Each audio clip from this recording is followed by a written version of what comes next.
Hello friends, welcome to competition era. आज की video में हम आरपीएफ एसआई के लिए मोस्ट एक्सपेक्टेड क्वेश्चंस को देखेंगे जो आपके आने वाले एग्ज़ाम के लिए काफ़ी यूज़फुल हो सकता है। ये जो क्वेश्चन है प्रीवियसली यानी जो पिछले दिनों में कुछ एग्ज़ाम्स हुए हैं कुछ दिन, उनके सारे शिफ्टों को देख के बनाया गया है। तो ये ज़रूर से आपके लिए यूज़फुल साबित हो सकता है और वीडियो को आप ज़रूर लास्ट तक देखें, क्योंकि अगर बीच में आप स्किप कर देंगे तो लास्ट में बहुत ज़्यादा इम्पोर्टेंट क्वेश्चंस मैंने रखा हुआ है और टेबल बना के भी समझाया हुआ है, तो इससे आपका लॉस हो सकता है। इसलिए मैंने वीडियो के स्टार्टिंग में ही सब कुछ बता दिया। क्वेश्चन नंबर फर्स्ट है, who is known as the father of Indian renaissance. भारतीय पुनर्जागरण के जनक के रूप में किसे जाना जाता है। राजा राम मोहन रॉय को फादर ऑफ इंडियन रेनेसा के रूप में जाना जाता है। तो करेक्ट आंसर हुआ राजा राम मोहन रॉय। नेक्स्ट क्वेश्चन है, in which year was the Indian National Congress INC founded. जो कांग्रेस थी उसकी स्थापना किस वर्ष हुई थी। तो ये हुआ था 1885 में। अगर हम बात करें कि कांग्रेस के जो पहले अध्यक्ष थे वो थे WC बनर्जी, और जो फर्स्ट फीमेल यानी पहली महिला अध्यक्ष थी वो एनी बेसेंट थी। अगर हम बात करें कि फ़र्स्ट इंडियन फीमेल प्रेसिडेंट कौन थी, तो वो थी सरोजनी नायडू। वो हमारी इंडियन फर्स्ट फीमेल प्रेसिडेंट थी। अगर हम बात करें कि फ़र्स्ट मुस्लिम प्रेसिडेंट कौन थे कांग्रेस के, तो वो थे बदरुद्दीन तैयब। और अगर बोलें कि जो सेकंड सेशन हुआ था कांग्रेस का, उसके जो प्रेसिडेंट कौन थे, तो वो थे दादा भाई नौरोजी। अगर आप कहेंगे तो मैं कांग्रेस पे एक अलग से डेडिकेटेड वीडियो डिटेल में समझा के बता सकती हूँ क्वेश्चंस के साथ। अगर आपको चाहिए तो आप कमेंट में ज़रूर बताइएगा। Who led the salt march to Dandi march in 1930। 1930 में दांडी तक नमक मार्च का नेतृत्व किसने किया था। तो ये किया था हमारे महात्मा गांधी ने। Who was the first Indian women to become the president of the INC। जैसे मैंने पहले बताया कि वो कौन महिला थी, कांग्रेस की अध्यक्ष बनने वाली पहली महिला कौन सी थी। इसको आप भूल जाइए, टाइपिंग एरर है। कांग्रेस की अध्यक्ष बनने वाली पहली महिला कौन थी, तो वो थी एनी बेसेंट। आप याद रखेंगे, अगर यही पूछेगा कि पहली भारतीय महिला कौन थी, तो वो थी Sarojini Naidu. Which act in 1858 transferred the power of the East India Company to the British Crown। आपको पता होगा कि जब पहले बार ब्रिटिश आए थे इंडिया में, तो उस टाइम कंपनी का शासन था, बट एक सर्टेन टाइम के बाद जो शासन था वो ब्रिटिश क्राउन यानी ब्रिटिश की महारानी के हाथ में चला गया था। तो ये क्वेश्चन में यही पूछ रहा है कि 1858 में किस एक्ट के तहत कंपनी की शक्तियाँ ब्रिटिश क्राउन को हस्तांतरित यानी ट्रांसफ़र कर दी गई। तो ये जो एक्ट था वो था the government of India act 1858, जिसके द्वारा ईस्ट इंडिया कंपनी से ट्रांसफ़र लेके ब्रिटिश क्राउन को पावर दे दिया गया। Who wrote the book India wins freedom. जो इंडिया विंस फ्रीडम नाम की जो पुस्तक है, किताब है, उसको किसने लिखा था। उसको लिखा था मौलाना अबुल कलाम आज़ाद ने। Which freedom fighter is known as the iron man of India. आप याद रखिएगा, निकनेम से भी क्वेश्चन आ सकते हैं कि कौन सा नाम किन को दिया गया है, इस हिसाब से उपाधि से, और जो फेमस पर्सनालिटी है उन्होंने कौन सी बुक लिखी है, या फिर अगर कोई स्टेटमेंट है फेमस तो ये स्टेटमेंट किसका है, ऐसे भी क्वेश्चंस आ सकते हैं। तो आयरन मैन ऑफ इंडिया ये आप सब जानते होंगे, सरदार वल्लभ भाई पटेल को कहा जाता है। What was the slogan given by Subhash Chandra Bose for the Indian independence movement. भारतीय स्वतंत्रता आंदोलन के लिए सुभाष चंद्र बोस ने क्या नारा दिया था। Give me blood and I will give you freedom. Subhash Chandra Bose ने कहा था कि तुम मुझे खून दो और मैं तुम्हें आज़ादी दूंगा। Who was the viceroy of India when the Jallianwala Bagh massacre happened। पता है आपको कि कितना बड़ा ये मैसेकियर हुआ था, नरसंहार हुआ था, जिसमें उधम सिंह का बहुत बड़ा रोल है, जिन्होंने बाद में जाके माइकल ओडायर की हत्या की थी। खैर, इसको हम किसी और वीडियो में पढ़ेंगे। जलियांवाला बाग नरसंहार के समय भारत का वायसराय कौन था? तो उस टाइम वायसराय थे Lord Chelmsford. When did India gain independence from British rule? इसका क्वेश्चन अब इसका आंसर आप ज़रूर कमेंट बॉक्स में लिखेंगे। भारत को ब्रिटिश शासन से कब आज़ादी मिली? ये मिली अगस्त 1947 को। ये मत सोचिएगा स्टार्टिंग में थोड़े से इजी क्वेश्चन है तो लास्ट तक ऐसे ही क्वेश्चन है, ये बस शुरुआत है, उसके बाद आप देखिएगा कि लेवल बढ़ता जाएगा। इजी कुछ मैंने इसलिए भी 1-2 रखे हैं कि आपका रिवाइज हो जाएगा। Which atomic power station in India is built completely indigenously? Bharat में ऐसा कौन सा परमाणु ऊर्जा स्टेशन है जो पूरी तरह से स्वदेशी रूप से बनाया गया है? तो ये जो पावर स्टेशन है वो है कलपक्कम, जो कि तमिलनाडु स्टेट में है प्रेजेंटली। अगर बात करें कि इंडिया में ऐसा कौन सा स्टेट है जहाँ पे maximum number of national parks हैं, यानी राष्ट्रीय उद्यान सबसे अधिक जहाँ पाए जाते हैं, ऐसा कौन सा स्टेट है? तो वो स्टेट है मध्य प्रदेश, जहाँ पे सबसे ज़्यादा नेशनल पार्क्स हैं। Which river flows between Vindhya and Satpura ranges? अगर हम बात करें कि वो कौन सी नदी है जो विंध्या और सतपुड़ा पर्वतमाला के बीच बहती है, तो वो है Narmada river. What is the highest peak in the Aravalli range? Aravalli पर्वतमाला है तो उसकी जो सबसे ऊंची चोटी है वो कौन सी है? याद रखिएगा, गुरु शिखर, सबसे ऊपर गुरु होते हैं, तो अरावली की जो सबसे ऊपर वाली चोटी है वो गुरु शिखर है, और शिखर का तो मतलब ये चोटी होता है। नेक्स्ट क्वेश्चन है the oldest oil refinery in India is at? जो भारत की सबसे पुरानी तेल की रिफाइनरी है वो कहाँ पाई जाती है इस टाइम पे? तो वो है डिगबॉय, असम में है। The percentage of irrigated land in India is about? अगर बात करें हम कि भारत में सिंचित भूमि का प्रतिशत क्या है अप्रॉक्स में, तो ये अप्रॉक्स में यानी लगभग में 35% है। अगर बात करें हम ब्रह्मो समाज की, तो इसके संस्थापक कौन थे? तो इसके संस्थापक थे राजा राम मोहन रॉय। राजा राम मोहन रॉय ने और क्या क्या किया था, आप एक बार कमेंट करके ज़रूर बताइएगा उनका क्या कंट्रीब्यूशन है समाज में। Who led the revolt of 1857 in Jhansi? अगर बात करें झांसी में, तो 1857 के विद्रोह का नेतृत्व किसने किया था? रानी लक्ष्मीबाई ने किया था। और अगर बात करें दिल्ली से किसने किया था, तो बहादुर शाह जफ़र ने किया था।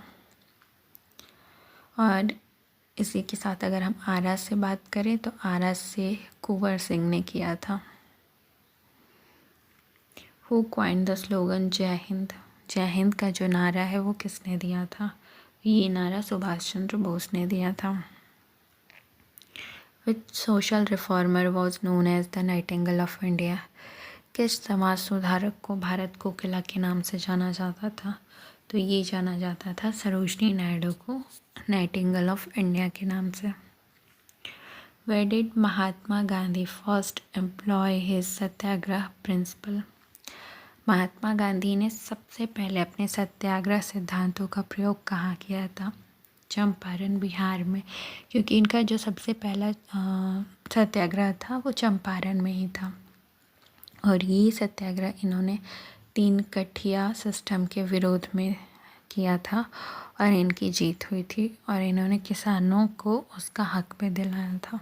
तो ये अगर आपसे ये पूछे कि सबसे पहला जो सत्याग्रह या आंदोलन, प्रोटेस्ट, जन आंदोलन, ये महात्मा गांधी का भारत में सबसे पहला जन आंदोलन कौन सा था, तो आप उसका नाम बताएंगे चंपारण आंदोलन, बिहार में। Who was the first person to address the United Nations in Hindi? संयुक्त राष्ट्र की बात करें तो हिंदी में संबोधित करने वाले संयुक्त राष्ट्र को प्रथम व्यक्ति कौन थे? तो वो थे Atal Bihari Vajpayee. Which reformer established the widow remarriage association? किस सुधारक ने विधवा पुनर्विवाह संघ की स्थापना की थी? तो ये किया था ईश्वरचंद्र विद्यासागर ने। ईश्वरचंद्र विद्यासागर ने विडो रिमैरिज एसोसिएशन एस्टैब्लिश यानी स्थापित किया था।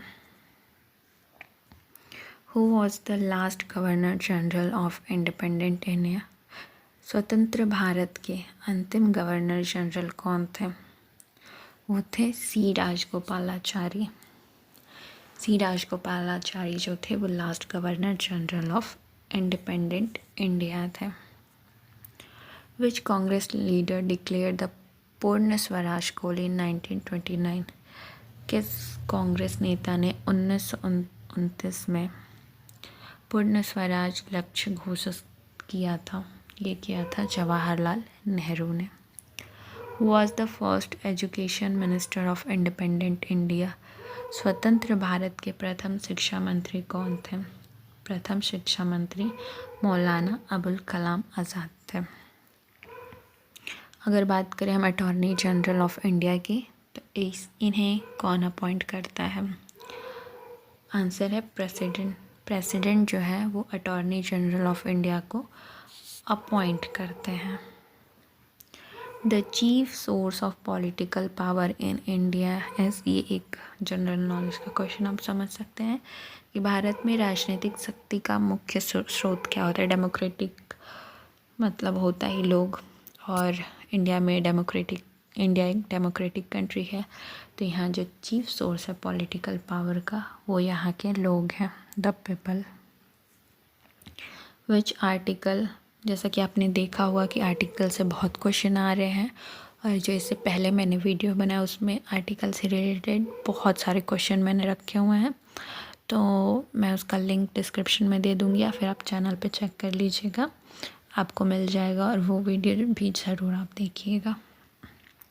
विच article empowers the president to appoint prime minister of India? जैसे कि हम जानते हैं कि प्रेसिडेंट अपॉइंट करते हैं प्राइम मिनिस्टर को, तो वो किस आर्टिकल के तहत आता है? तो ये आर्टिकल 75 के तहत आता है। Which has the most profound influence in framing the Indian constitution? भारतीय संविधान के निर्माण में सबसे गहरा प्रभाव किसका है? तो ये है हमारे the government of India act 1935 का इन्फ्लुएंस है फ्रेमिंग द इंडियन कॉन्स्टिट्यूशन, यानी भारतीय संविधान के निर्माण में। नेक्स्ट क्वेश्चन है, who was the last governor general who address the constituent assembly? अगर बात करें हम संविधान सभा की तो इसको संबोधित करने वाले अंतिम ब्रिटिश गवर्नर जनरल कौन थे? तो वो थे लॉर्ड माउंटबेटन, क्योंकि इन्हीं के टाइम में भारत और पाकिस्तान का विभाजन हुआ था। इन्होंने ही माउंटबेटन प्लान बनाया था, उसी के हिसाब से भारत और पाकिस्तान का विभाजन हुआ था।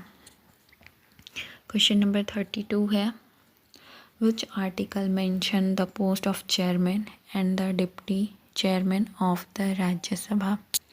राज्यसभा की सभापति एवं उपसभापति के पद का उल्लेख किस अनुच्छेद में किया जाता है? तो ये किया जाता है आर्टिकल 89 में, यानी अनुच्छेद 89 में चेयरमैन और डिप्टी चेयरमैन ऑफ राज्यसभा का मेंशन यानी उल्लेख होता है। Who is the chairman of Lok Sabha? अगर हम लोकसभा की बात करें तो उनका जो चेयरमैन यानी अध्यक्ष होता है वो कौन होता है? तो वो स्पीकर होता है। इन केस मान लीजिए प्रेसिडेंट रूल लागू हो गया, ठीक है, और वो अप्रूव नहीं किया गया पार्लियामेंट के द्वारा, तो for how many months the same promulgation shall last? ठीक है, यदि राज्य में राष्ट्रपति शासन को संसद द्वारा अनुमोदित नहीं किया जाता है तो वही घोषणा कितने महीने तक चलेगी? तो ये चलता है 6 महीने तक। तो इसका मतलब पार्लियामेंट का भी काफ़ी राइट होता है। To uphold and protect the sovereignty, unity and integrity of India, a provision has been made in the अगर भारत की संप्रभुता, एकता और अखंडता को बनाए रखना है और उसकी रक्षा करना है तो इसके लिए किस चीज़ का प्रावधान किया गया है? इसके लिए फंडामेंटल ड्यूटीज़ का प्रावधान किया गया है, यानी मौलिक कर्तव्य को। लास्ट जो वीडियो था उसमें मैंने ट्रिक से समझाया था कि पहले हम अपना राइट छीनेंगे, यानी फंडामेंटल राइट 6 होता है। पहले हम अपना राइट छीनेंगे यानी फंडामेंटल राइट 6 होता है। उसके बाद हम एक एक करके अपना ड्यूटी पूरा करेंगे, यानी फंडामेंटल ड्यूटी 11 होते हैं। पहले हम अपना राइट छीनेंगे 6, उसके बाद एक एक करके हम अपनी ड्यूटी पूरी करेंगे, यानी 11। The model code of conduct for political parties and candidates to be followed during election is specified in। चुनाव के दौरान की बात करें तो राजनीतिक दलों और उम्मीदवारों के लिए अपनाई जाने वाली आदर्श आचार संहिता किसमें निर्दिष्ट है? यह है representation of the people act 1951। ये जो आता है आचार संहिता, आप सुनते होंगे जब भी इलेक्शन होने वाला है तो आचार संहिता लग गया, अब ये नहीं हो सकता, वैकेंसी नहीं आ सकती, पॉलिटिकल पार्टी कुछ अपना प्रचार नहीं कर सकती। तो ये पूछा गया है कि ये किस एक्ट के अंदर आता है? तो ये आता है representation of the people act 1951। Question number 37 है, जो जज होते हैं हाई कोर्ट के उनकी एज क्या होती है? मैक्सिमम एज, यानी रिटायरमेंट, वो किस एज में वो रिटायर हो जाते हैं। अब उसके बाद वो जज नहीं बन सकते, वो उनका कार्यकाल समाप्त हो जाता है, तो वो होता है 62 ईयर्स। लेकिन अगर हम बात करें वहीं सुप्रीम कोर्ट के जज की तो उनकी जो रिटायरमेंट की एज होती है वो 65 होता है। ठीक है, सुप्रीम कोर्ट सुप्रीम होता है तो इसमें थोड़े सुप्रीम एज तक यानी थोड़े ज़्यादा एज तक 3 साल ज़्यादा रिलैक्सेशन मिल जाता है, और हाई कोर्ट थोड़ा हाई होता है बट सुप्रीम कोर्ट से सुप्रीम नहीं होता, तो इसकी एज लिमिटेशन 3 साल कम है। ये बीच बीच में जो वर्ड्स मैं बोल रही हूँ वो आपको ईज़िली याद हो सके इसलिए मैं बोल रही हूँ।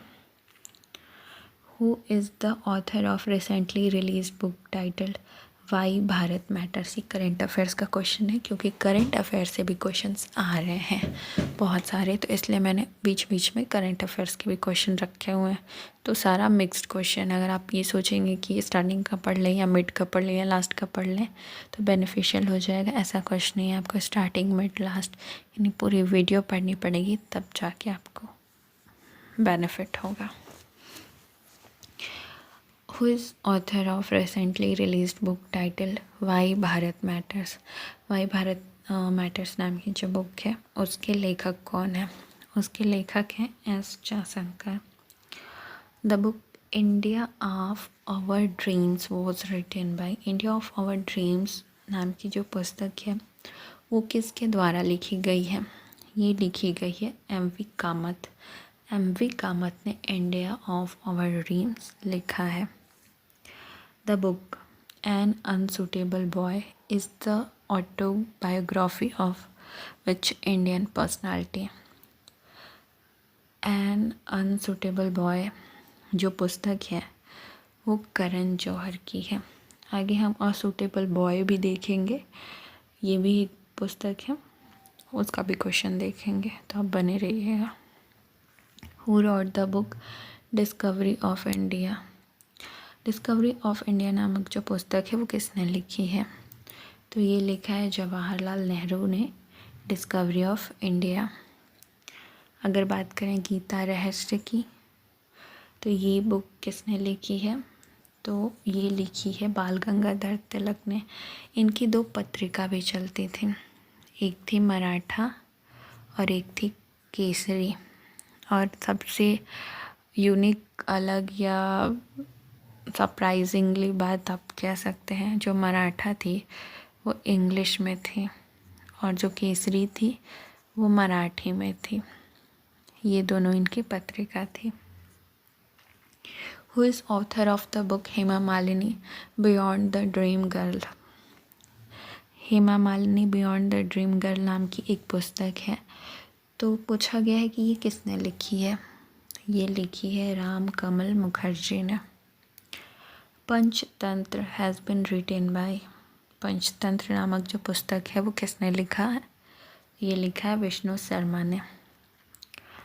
नेक्स्ट क्वेश्चन है believe what life and cricket taught me is the biography of which cricketer?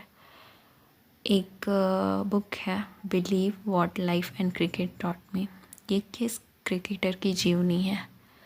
तो ये है सुरेश रैना की। सुरेश रैना की जीवनी है बिलीव, विश्वास कीजिए, what life and cricket taught me. The government of which of the following state started the Tansen सम्मान? तानसेन जी के बारे में हम जानते हैं, बहुत ही अच्छे सिंगर थे। पढ़ा है, मतलब जानते नहीं है, पढ़ा है। तो ये जो सम्मान है वो किस राज्य में शुरू किया गया था? तो ये किया गया था मध्य प्रदेश राज्य में। Which is the most ancient musical instrument of India? अगर हम बात करें कि कौन सा वाद्य यंत्र है जो सबसे पुराना है, सबसे प्राचीन है, तो वो है tabla. Tabla is the most ancient musical instrument of India. मटकी is a popular folk dance of which of the following state? मटकी किस राज्य का एक लोकप्रिय नृत्य है? तो ये है आपका मध्य प्रदेश का। माँ से मटकी, माँ से मध्य प्रदेश।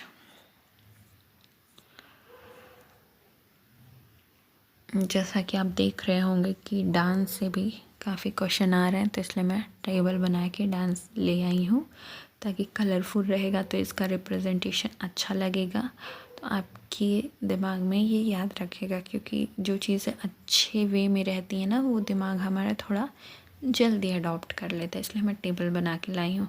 तो अगर ये आपको तरीका अच्छा लगा हो कि जो नेक्स्ट वीडियो आया है उसमें भी आए आगे फ्यूचर में, कल परसों डेली आएगा, जब तक आपका पेपर नहीं होता है डेली आपके लिए वीडियो आएगी।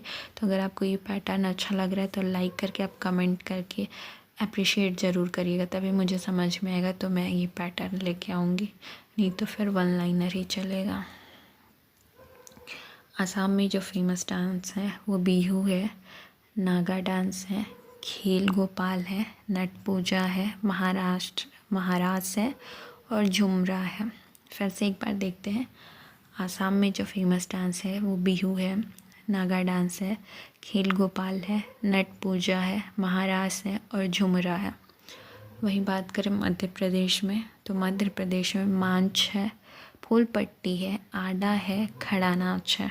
मध्य प्रदेश में मांझ है, फूल पट्टी है, आधा है और खड़ा नाच है।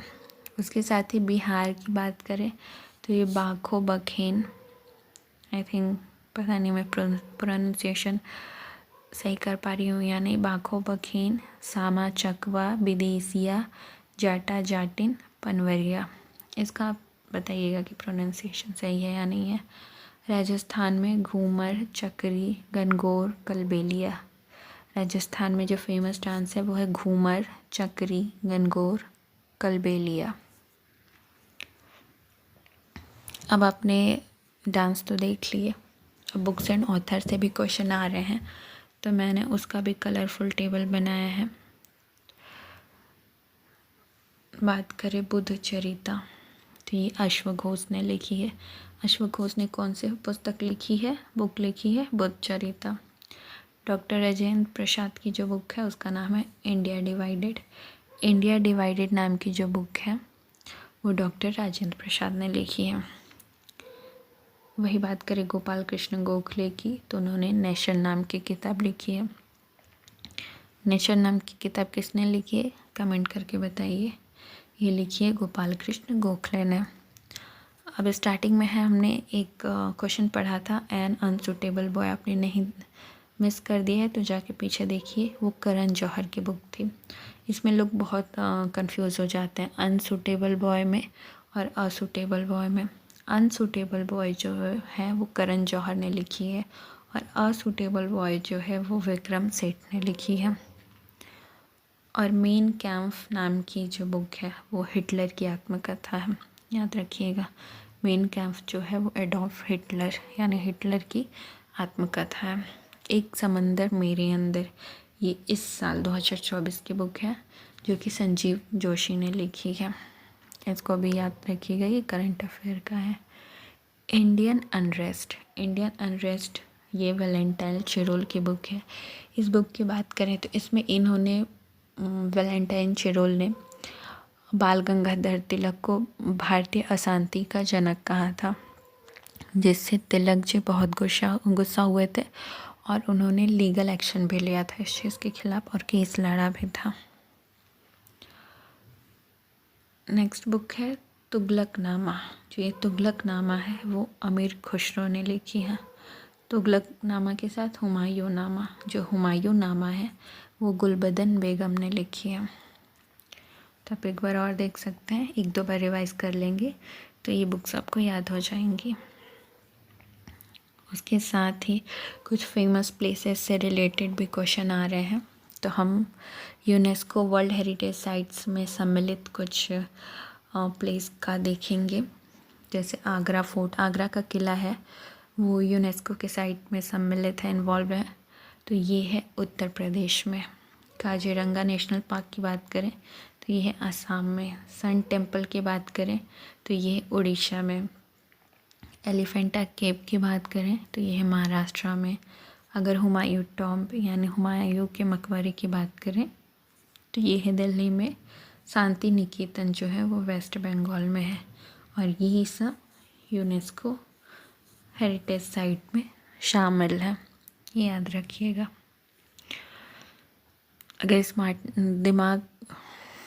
अगर जो एग्ज़ामिनर है उसने दिमाग लगाया कि दिसंबर में पेपर हो रहा है तो सब दिसंबर तक पढ़ेगा, तो मैं जनवरी का क्वेश्चन पूछ लेता हूँ, तो इसलिए मैं जनवरी के इम्पोर्टेंट डेज लेके आई हूँ। ये एक बार आप देख लीजिएगा, अगर आ गया तो ठीक है, नहीं तो कोई बात नहीं।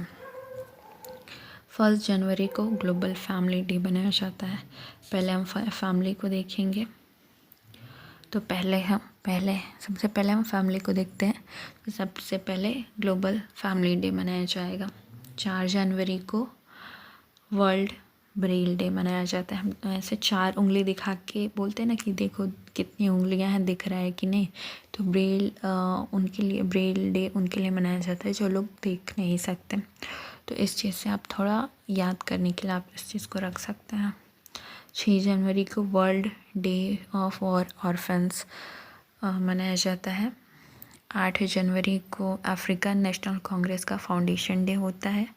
वहीं अगर 10 जनवरी की बात करें तो वर्ल्ड हिंदी डे मनाया जाता है। 11 जनवरी को death anniversary of Lal Bahadur Shastri है। और 12 जनवरी को नेशनल यूथ डे है, यानी राष्ट्रीय युवा दिवस जो है वो 12 जनवरी को मनाया जाता है। वहीं अगर बात करें टूरिज़्म डे की तो ये 25 जनवरी को मनाया जाता है, नेशनल टूरिज़्म डे। हमारे देश का जो रिपब्लिक डे है वो 26 जनवरी को मनाया जाता है। 28 जनवरी को लाला लाजपत राय जी का बर्थ एनिवर्सरी होता है। 15 जनवरी को इंडियन आर्मी डे मनाया जाता है और 30 जनवरी को नेताजी सुभाष चंद्र जी की जयंती मनाई जाती है। आई होप ये पसंद आ रहा होगा आपको टेबल फॉर्मेट। साथ ही कुछ हम इम्पोर्टेंट टेम्पल को देखेंगे, साथ में उनके स्टेट को भी देखेंगे, क्योंकि आ तो इससे भी रहा है क्वेश्चन। कोणार्क सन टेम्पल जो है वो उड़ीसा में है। दिलवारा टेम्पल जो है वो राजस्थान में है। ये बात करें तमिलनाडु की तो यहाँ पर मीनाक्षी टेम्पल है। महाकालेश्वर टेम्पल जो है वो मध्य प्रदेश में है। महाबोधि टेम्पल बिहार में है। नवग्रह टेम्पल असम में है और हिडिंबा देवी जो टेम्पल है वो हिमाचल प्रदेश में है। ठीक है, इससे पहले वाली वीडियो का लिंक डिस्क्रिप्शन में है, तो ज़रूर देखिएगा। और जब तक पेपर ना हो जाए वीडियो आती रहेगी, तो आप चैनल को सब्सक्राइब करके और बगल में जो बेल आइकन है ना उसको प्रेस कर देंगे ना, तो जैसे ही वीडियो अपलोड होगी वैसे ही आपको नोटिफिकेशन मिल जाएगा। और अगर आपको ये वीडियो मेरे पढ़ाने का तरीका अच्छा लगा हो तो आप लाइक करिएगा, और कोई आपका एजुकेशनल ग्रुप हो, टेलीग्राम ग्रुप या कोई भी ग्रुप, तो आप उस पर शेयर कर दीजिएगा ताकि और लोग भी देख सकें। और कोई सजेशन है, कोई फीडबैक है, कोई चेंजेस चाहिए आपको वीडियो में, तो आप उसमें भी कमेंट करके बता सकते हैं, कोई प्रॉब्लम नहीं है। Thank you for watching.